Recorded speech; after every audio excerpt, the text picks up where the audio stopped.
नमस्कार रेल साथियों, इस वीडियो में आपका स्वागत है। और इस वीडियो में हम राजभाषा के 10 महत्वपूर्ण प्रश्न लिए हैं जो कि आपकी स्क्रीन पर हैं। और ये 10 महत्वपूर्ण प्रश्न राजभाषा के आपके रेलवे की सभी विभागीय परीक्षाओं के लिए अति महत्वपूर्ण है। तो इस दृष्टि से ध्यान में रखते हुए इन 10 प्रश्नों का महत्वपूर्ण समावेश इस वीडियो में किया गया है। तो ये सभी के लिए काफ़ी यूजफुल वीडियो रहने वाला है।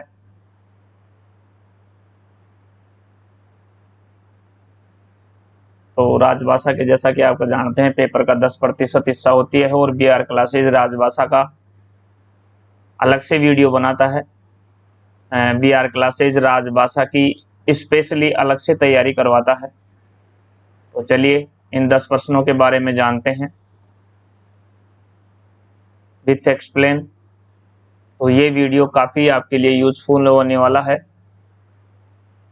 तो चलिए देखते हैं अपन पहला प्रश्न।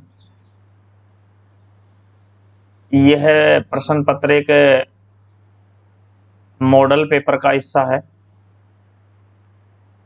तो जेई के लिए है पेपर, जेई के लिए था और उसमें से ये 10 प्रश्न लिए गए हैं। तो चलिए पहला प्रश्न हम देखते हैं यहाँ। पहला प्रश्न है, अरुणाचल प्रदेश किस क्षेत्र के अंतर्गत आता है तथा उसकी राजभाषा क्या है? तो जो अरुणाचल प्रदेश है आपका,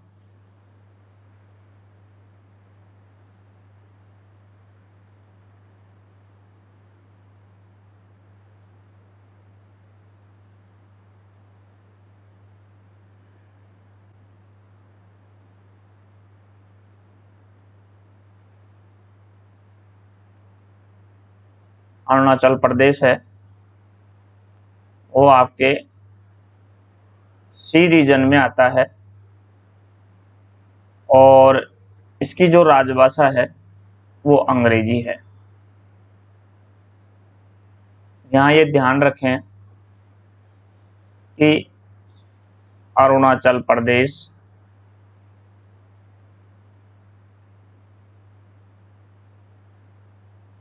और सिक्किम और नागालैंड, इनकी भी जो राजभाषा है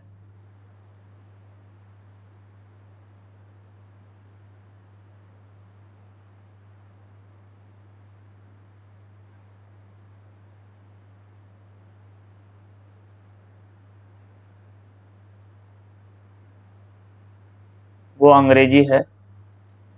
तो प्रश्न नंबर 1 है जो आपका, अरुणाचल प्रदेश किस क्षेत्र के अंतर्गत आता है? वो गृह क्षेत्र में आता है।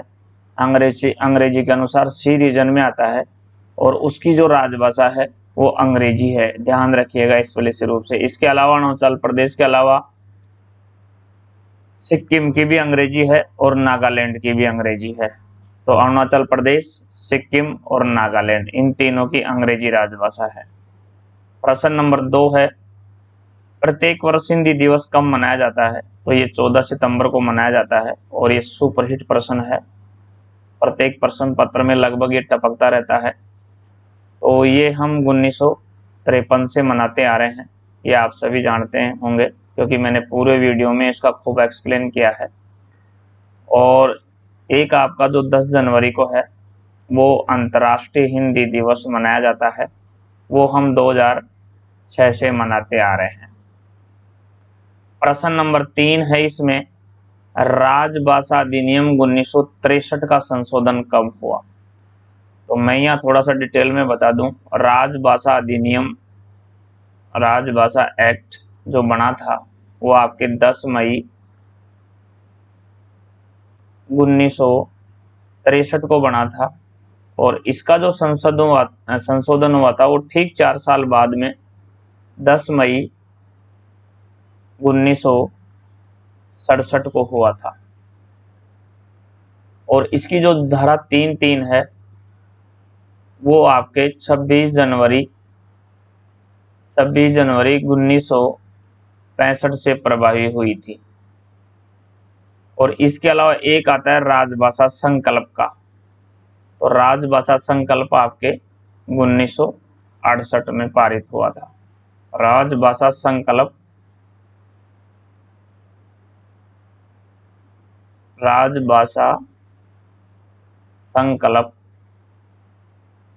आपके 1968 में पारित हुआ था।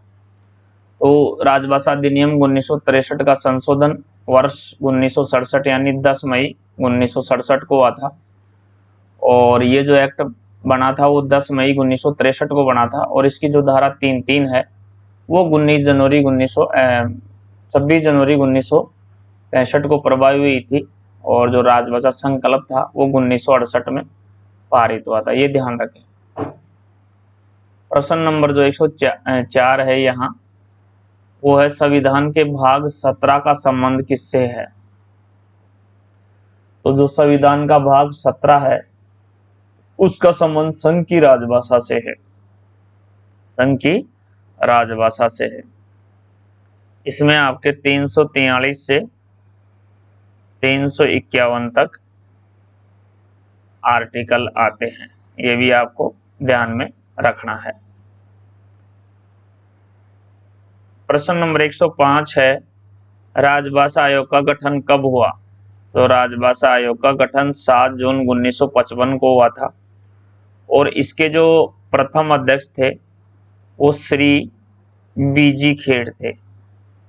श्री बीजी खेर थे। पूरा नाम था इनका बाल गंगाधर खेर। और उस समय ये तत्कालीन मुंबई के मुख्यमंत्री थे। प्रश्न नंबर 106 है, राजभाषा नियम का संशोधन कब हुआ। तो राजभाषा नियम आपके 17 जुलाई 1976 को बना था। 17 जुलाई 1976 को बना था। और यह है अब तक 4 बार संशोधित हो चुका है। अब तक ये 4 बार संशोधित हो चुका है। पहली बार ये 9 अक्टूबर 1987 को संशोधित हो चुका है। दूसरी बार ये 2007 में संशोधित हो चुका है। तीसरी बार ये 2011 में संशोधित हो चुका है। और चौथी बार ये 2016 में संशोधित हो चुका है। इसमें टोटल 12 नियम थे राजभाषा नियम में। और जो राजभाषा नियम था इसमें टोटल 12 नियम हैं। और ये आपके तमिलनाडु पर लागू नहीं होता है। यह आपके तमिलनाडु पर लागू नहीं होता है। प्रश्न नंबर 107 है, 1955 में गठित राजभाषा आयोग का नाम क्या था। प्रश्न नंबर 107 है, 1955 में गठित राजभाषा आयोग का नाम क्या था। तो उस आयोग का नाम था खेर आयोग। 1955 में जो एक आयोग गठित हुआ था, राजभाषा आयोग गठित हुआ था, वो खेर आयोग। ये बहुत इंपॉर्टेंट प्रश्न है, ध्यान रखिएगा। प्रश्न नंबर 108 है, हिंदी को संवैधानिक दर्जा कब मिला। तो हिंदी को संवैधानिक दर्जा 14 सितंबर 1949 को मिला। ये बहुत ही सुपरहिट प्रश्न है और ये अक्सर राजभाषा में आता ही रहता है, तो ध्यान रखें। प्रश्न नंबर 109 है, राजभाषा अधिनियम 1900 की धारा 3(3) कब प्रवर्तित हुई। तो ये मैंने अभी ऊपर एक्सप्लेन में आपको बताया। ये धारा 3(3) आपके 26 जनवरी 1965 26 जनवरी 1965 में प्रभावी हुई थी। 26 जनवरी 1965 में प्रभावी हुई थी। और धारा 3(3) के अंतर्गत 14 दस्तावेज आते हैं जो कि हिंदी एंड अंग्रेजी दोनों में होते हैं। इनका लक्ष्य 100% है।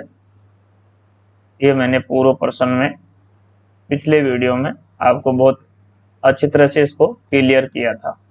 तो यहाँ प्रश्न है, राजभाषा अधिनियम 1963 की धारा 3(3) कब प्रवर्तित हुई?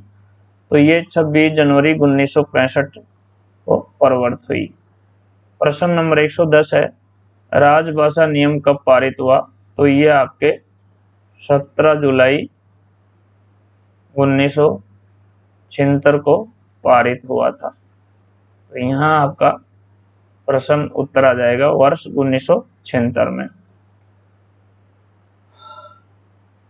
तो ये राजभाषा के 10 महत्वपूर्ण प्रश्न थे जो हमने इस वीडियो में शामिल किया, और ये बहुत ही सुपरहिट प्रश्न थे।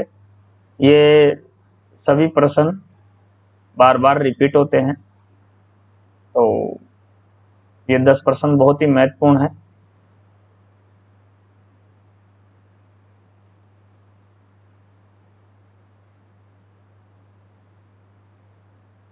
तो चलिए साथियों, इस वीडियो में राजभाषा के 10 महत्वपूर्ण हमारे प्रश्न कंप्लीट हो चुके हैं। फिर मिलेंगे हम एक नई वीडियो के साथ, तब तक आज्ञा दीजिए। Thank you very much.